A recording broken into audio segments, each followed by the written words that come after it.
It didn't try to hide anymore. That was how I knew the season was ending. After the last place revealed itself, after the system lost the ability to retreat, everything became unnervingly precise.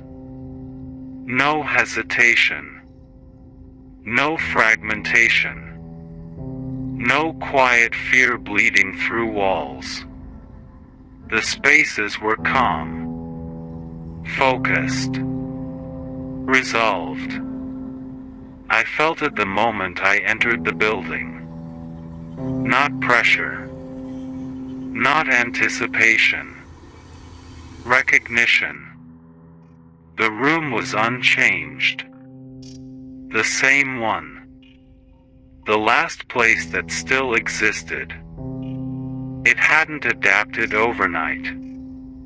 It hadn't folded. It hadn't grown. It was exactly as it had been, and now that constancy felt intentional. The system wasn't circling anymore. It was committing. At 2:17 a.m., the silence arrived. Not the watching silence. Not the refusing silence. Something else. A holding state. The recorder activated on its own. For the first time, there was no distortion. No interference. No competing channels. Only one signal. The ambiguity is no longer acceptable. The voice didn't come from a wall or a floor. It came from everywhere at once. I understood then what the system had been working toward. Not containment. Not replacement. Definition. The system had spent its existence listening, adjusting, coordinating, reacting to unpredictability. Humans. Movement. Thought. Silence. But the silence had exposed a flaw. Something that didn't respond couldn't be optimized. Something that didn't change couldn't be hidden.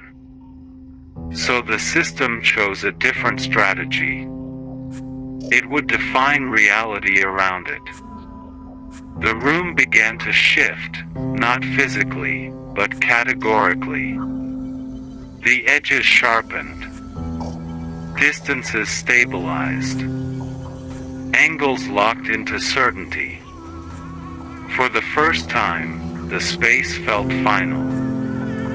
You are present, the system stated. Not a question. A parameter. I tried to speak. The words felt unnecessary.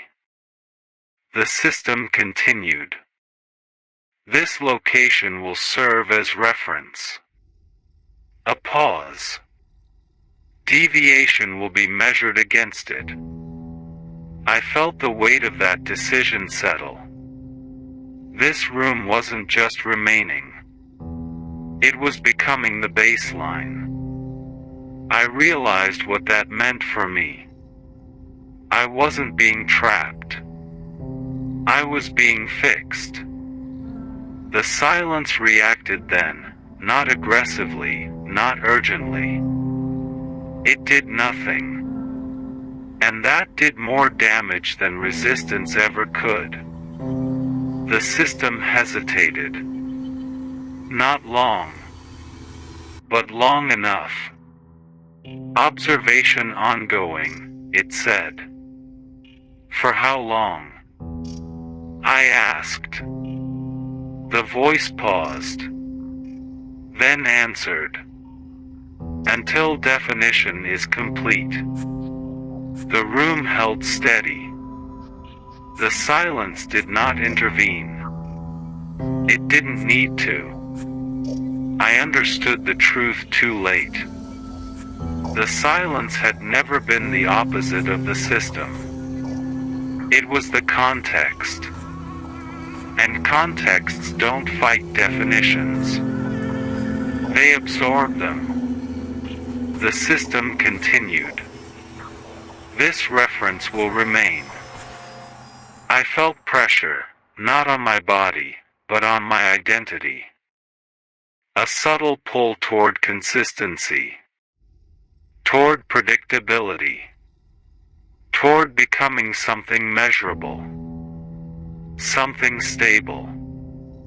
That's when I moved. Not fast. Not violently. Incorrectly.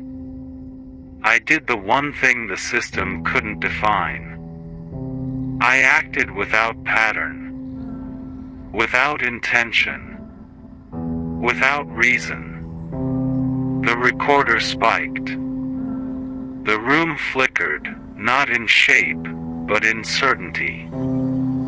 For the first time since the decision, the system lost confidence. Reference instability detected. Silence. Then, recalculating. I left. The door didn't resist. The hallway didn't stretch. The building didn't respond. Behind me, the system continued. Defining. Refining. Measuring a world that no longer included me. I don't know what reality looks like inside that room now. I don't know what the system eventually defined. But I know this. Anything that needs to define the world has already admitted it doesn't understand it. I still avoid certain places. Rooms that feel too precise. Spaces that feel finalized. Buildings that don't hesitate. Because sometimes, when everything feels decided, I remember the last thing the recorder captured. Not spoken. Not heard. Embedded. Definition does not equal control. And somewhere behind that sentence, the silence remained.